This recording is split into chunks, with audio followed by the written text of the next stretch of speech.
आओ मिलाथन लेके चलथन हमारे नटखट भांजा आयुष रजक, नमस्कार का जय जोहर।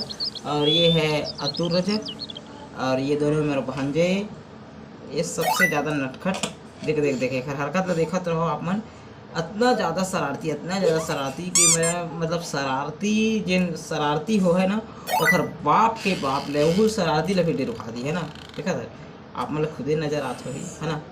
तो इतना ज़्यादा है, इतना ज़्यादा है कि मैं मतलब अपन वाणी से बता भी नहीं सकूँ। बहुत ज़्यादा मोर एक भी सामान है जितना ये में ना, वो सामान मन एखर देखे ना थर थर काँपत हो। जाने संगी हो कि मैं ये देख के ही सामान में लुकाए लगते कि मैं कहाँ जाऊँ कती आओ, जब ये है ये में आते रहता है। तो इतना ज़्यादा परेशान है सामान मन।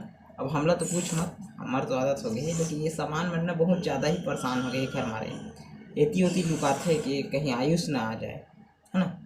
तो आज अब मिला है ना, आगे आप मान ला बताबो एक बारे में है ना, आगे के याऊ काका करथे। ठीक है, टाटा कर। हाँ टाटा। तो मिलवा लग वीडियो में। तब तक ले जहाँ भी रहो स्वस्थ रहो, मस्त रहो, हंसत रहो।